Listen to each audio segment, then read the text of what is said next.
All right, so one of the things that I had to do this week, and I haven't completed it yet, was my 3D printer. I have a Bamboo P1P.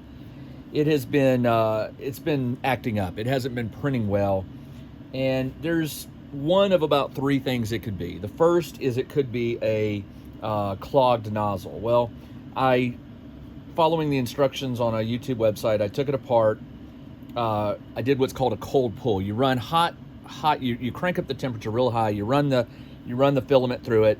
Then you back the temperature off a little bit, and you rewind or undefeed in reverse, and you pull the filament out. I did that twice, and there was some buildup because once that finished, it was when I ran a test print, the flow was just what I expected it to be.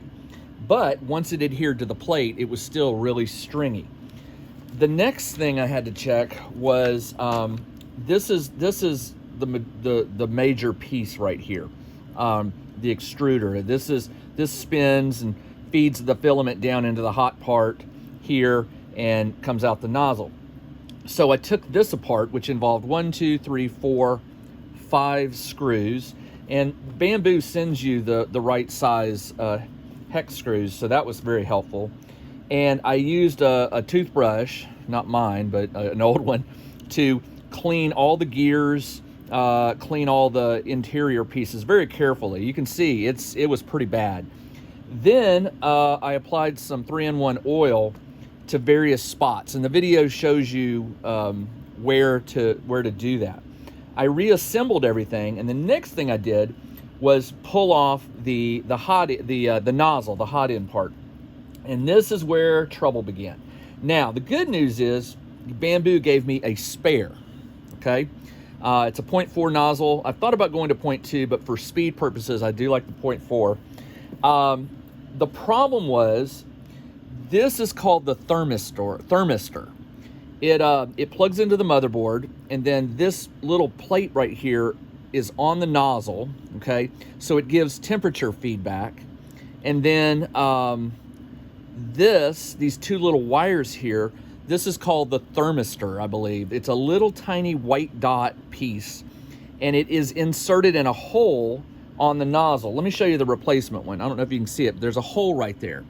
And it goes in there, and then to hold the wire into the hole and to hold the little the little plate onto it, you have to insert this band. What did I do with it? Because it was cruddy. What did I do with it? I've misplaced it, but anyway, it looks like this. This is a spare. Oh no, that is the one. I have a spare one too. A spare one came, but I don't know if you'll be able to see, but it's really corroded. It was almost impossible to get off. I had to work it with these really fine-toothed tweezers, to get the metal pried, and it finally came off after about 10 minutes. I cleaned it up, but the problem is I could still use this one, I think, but the nozzle is disgusting. I decided I want to go with the new nozzle, so I'm going to replace it. So what you have to do is you remove that band, you remove the little white plate, and then you pull the thermistor out of the hole. Well, the problem was I don't know if you'll be able to see it, the hole is gummed up with it's called thermal paste. It's like a sticky substance that helps heat transfer, and it was so gummed up in there and hardened that the two wires, I tugged it gently like it recommended, moved it around. You don't want to bend the wires too much because they can break, and it wasn't coming out. So then I got a little bit of hot water, and I got it in the hole to see if I could remelt the paste, but honestly, the water would have to be super hot, I think, to melt it. And ultimately, during all of my little pulls and stuff, I broke the thermistor off. Long story short there. So what do you do in that situation? Well, this is no good to me anymore. This is just a little rubber gasket that goes over the nozzle, just a little extra protection from getting your fingers on it. I think it'll still get hot, but not as bad as touching the metal. So what I had to do was I had to order another thermistor band of wiring.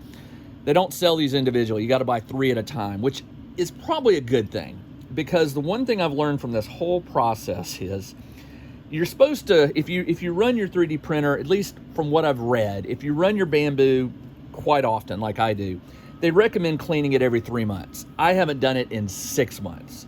So I'm taking the heat for this. I think I probably would not have had this burning of the thermal paste, and I don't think it would have hardened in the little hole as bad, and I might have been able to get it out. So lesson learned. So this is pretty much useless to me. So I've got my spare, I've got the gasket, I've got a replacement clip. So I'm going to keep this one, even though it's got a little corroded. It can still be usable.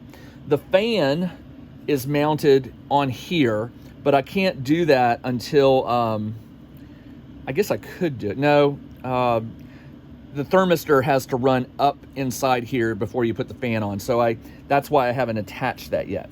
And then this piece, once the fan is on, the new thermistor is on, it will go back on here and ready to go. And hopefully that will have fixed my issue. Lots of screws. If you ever take this thing apart, don't lose screws. You're going to need them. Although, again, Bambu gave me a whole baggie of replacement screws. They're every one I would need. There's probably 2 or 3 in that baggie. Hands down, I'm telling you, Bambu printers, that thing has run solid for about a year now. Not quite a year. But they give you everything you need. Highly recommend it. This is not a paid advertisement. So the other thing I did, since I went ahead and ordered 3 of these, I didn't know you could do this. You can buy this entire thing with the clamp over it, the wire inside, the fan on, everything. You can buy this entire thing. It's called a completed hot end. Bambu sells them for $35. Now, this was like, I think, $10 for 3, which is my only real issue. But I went ahead and ordered a completed hot end based on a recommendation somebody gave me on Facebook, on a Bambu Facebook group. They said, look, just buy one. You always have it on hand. And then what you can do is you can just switch it out, and then you can work on the old one, try to clean it up, get the thermistor out and stuff like that. So I'm taking that advice, and when I get the wire in, I'll use this one. And then I'll have the spare as a second one. And hopefully that will keep my Bambu running for quite some time. If you have a 3D printer, this is my point. This is my community message to clean your 3D printer. Don't wait too long. As you can see, I mean, I spent 10 minutes brushing and cleaning the gears. There was a lot of gunk built up in the gears. And the reason I did that is one of the issues with the feeding is if your gears aren't running smoothly, if they're not lubricated right, that can cause an imperfect flow of the filament into the hot end.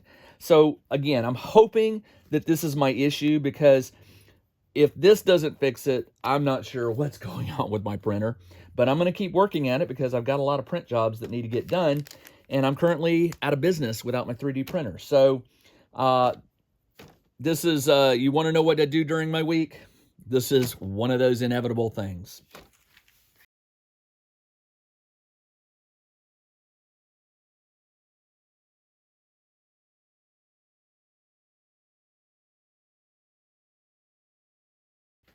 Here's a set of the open doors that I hit with brown. So the open doors on front and back are brown, and now I've got to cover these and hit this with gray. So probably, I mean, again, I'm not going for perfection here. I just want to get them on the table. Probably what I'm going to do is just hit them with some painter's tape like this on both sides. And again, it's faster than hand painting them, in my opinion. And all right, so here are the doors, and let me pull the cardboard off. I did both sides of the doors. So when I pull this off, as you can see, I've got stone and brown. And if you look close, you'll see where there was some bleeding. But again, these are doors for a game called League of Dungeoneers. And they're not, I mean, this is a solo game I'm playing, so I'm not going for super realistic. I just need them to represent doors and to look like doors, which the brown does, and the dark gray does. Now, what I'm going to do just to make them pop just a little bit more is once the gray is fully cured, it's a little sticky right now. Once it's fully cured, come on now, I will, man, this one's on there. I will take some gold or brass or something, and I will go over the ornamentation on the doors, and then I'll hit the flames with a little bit of orange and red. I don't know. We'll see. I don't want to spend a whole lot of time on the doors. I just want them to look good on camera. You know, if I take pictures and things like that, I need them to look like doors. Right now, I could use them just as they are without any problem. But because I can use these in other games, I definitely want to give them a little bit more detail work, so that, for example, on my RPG, or on the RPG I run called Shadow Dark, which I sometimes use tiles and mats and stuff, I can throw these in a box and I have doors. And I also have the open versions as well. So what I'm going to do is I'm going to paint the ornamentation on half the doors. There's 5 and 5. I'm going to do 5 with a gold and 5 with silver, just so I have some variation. Got to get the magnifiers for my eyes. And I tell you, one of the things I really like about these League of Dungeoneer doors and the tiles, there are, I don't know how many, 50, 60, 70, there's a lot of them. And what's cool about it is I think I'll be able to use them in multiple games. I mean, I normally like 3D terrain, but let me find a good brush here. These are my crappy brushes that I don't care so much about. What I'm going to do is I want to use them in a Shadow Dark game that I run, because the tiles are so much faster. Now, there are sometimes I want to do a full diorama, like, you know, something really, really cool and detailed and big that you can throw out on the table, maybe a big boss monster or something. But normally I just want to get the players playing, right? I mean, that's the point. I have been that DM that had so much terrain to set out and stuff that it slowed the game down, and I don't want to do that anymore. I want to get the tiles down and get them. There you go. How's that? Again, nothing fancy, just ornamentation. I want to be that DM that keeps the players playing. Like when you have a 2-hour session, I want most of that 2 hours to be gameplay. I don't want 20 to 30 minutes of it to be setting up the scenario on the table. And for that reason, I love Professor Dungeon Master's ultimate the spinning thing he does. I forget what it's called, but I have versions of that. I have Lazy Susans that I can throw terrain on, and I've really, the more I play, the more I really appreciate the simplicity of that method. You know, because the players can decide where their miniatures are with relation to certain monsters, each other, terrain features, and things like that. I will do my best to try to remember to put a link to that video. It's an older video. I think it's one of his more popular videos, just because it's been a game changer for a lot of DMs. So it's called the Ultimate Dungeon something or another. I can't remember.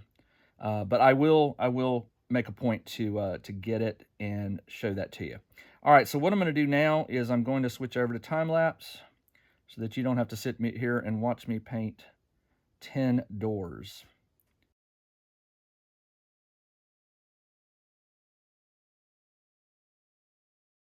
Check out the new RPG and Wargame newsletter. Each week, the Tabletop Engineer shares news, products, Kickstarters, and much more related to the gaming hobby. It's free to subscribe, so check out the link in the video description below to sign up.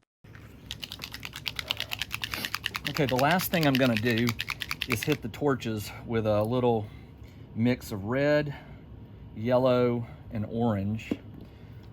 I don't know. That may be overkill. I'm just going to try something, and if it works, it works, and if it doesn't, it doesn't. And just give it the best shot. All right, so the way I've seen this done real cheap and fast is you actually use the brush, you know, to your advantage to mix the paints. So you take a flame, you start with red, if I remember right, and you just go along the base.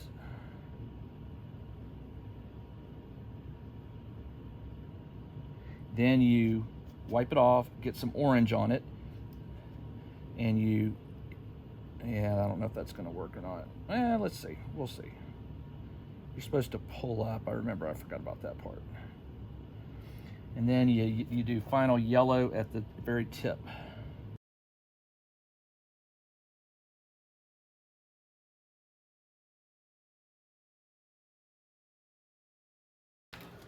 So if some of you are probably aware, most of you are probably aware, right now I live in Atlanta, and there is a hurricane off the coast of Florida. I'm not worried about the hurricane.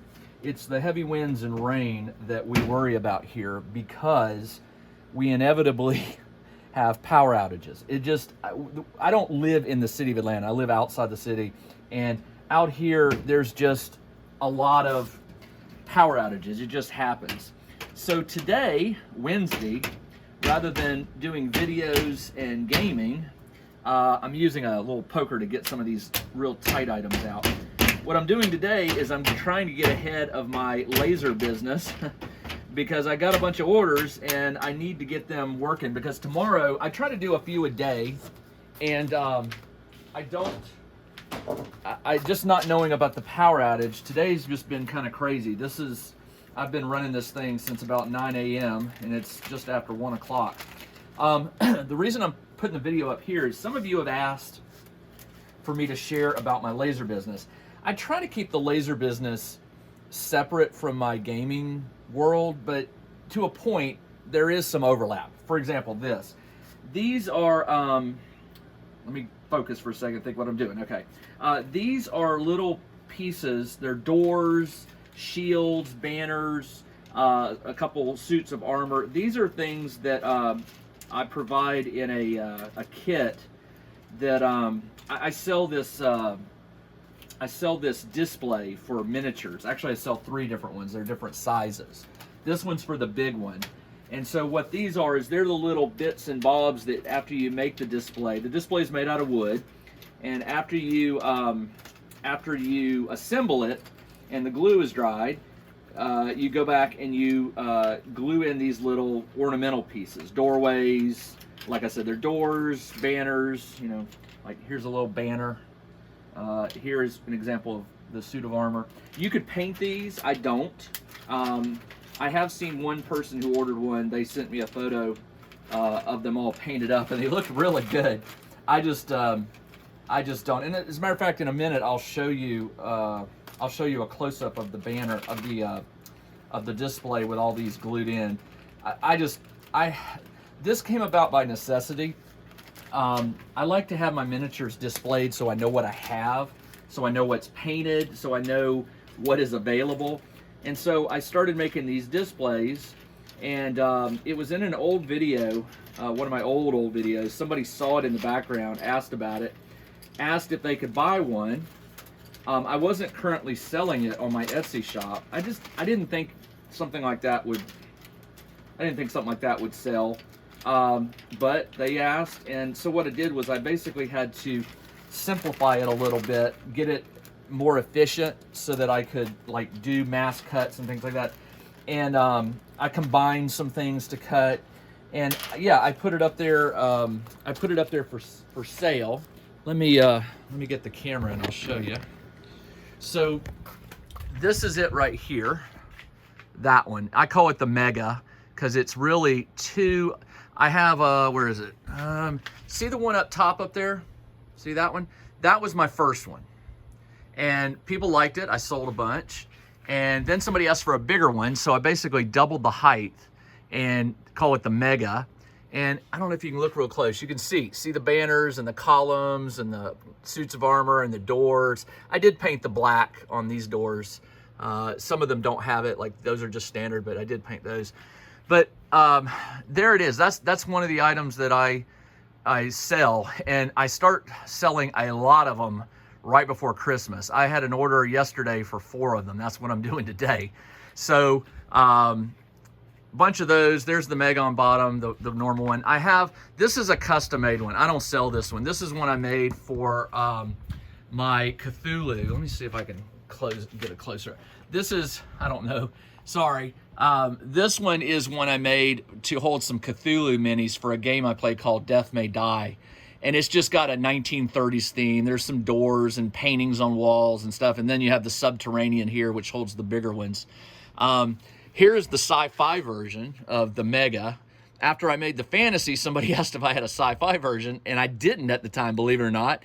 And so I made a Mega, and it's got doors and computer consoles and things that you can glue in. Those come unpainted as well. You always get to specify your banner. This one doesn't have a banner, but they all come. You can see that one right there. That one comes with a banner, and so does that one.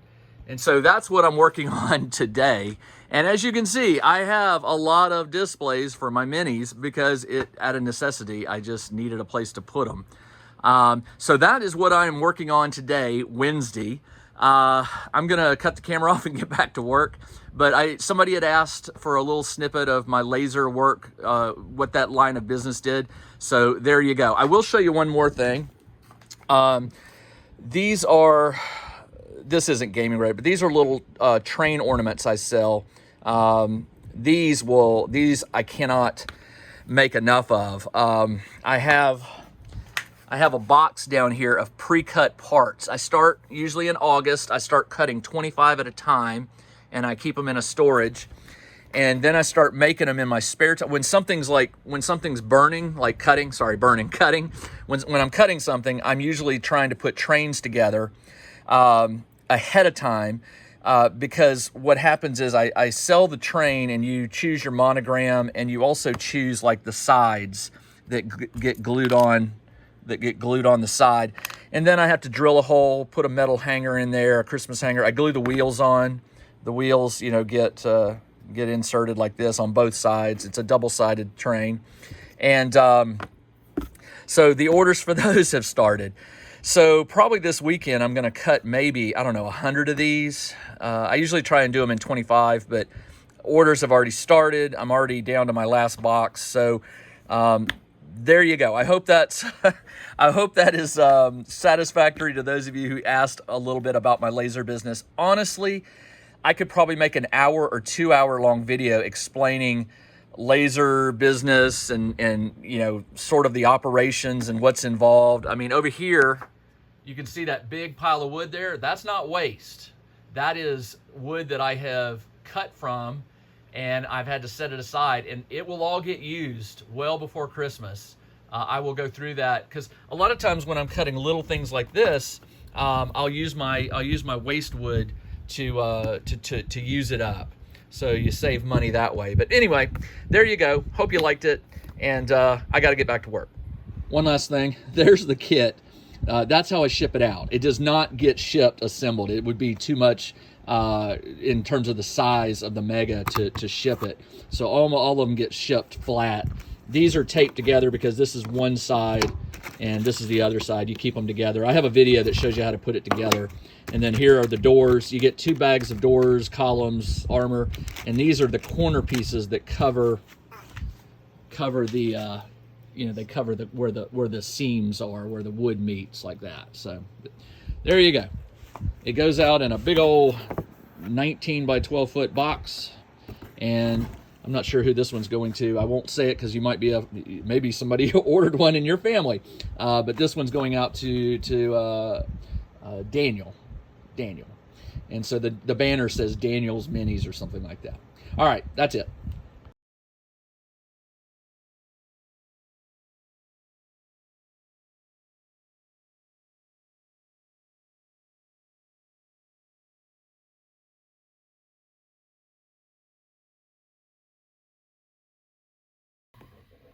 All right, so that was a portion of my week. You probably can't hear it right now. The rain has stopped. The sun has actually come out. We did get some really bad weather here last night. We did lose power. We know because when we got up this morning, all the electronics were either flashing or power, had a different time on it.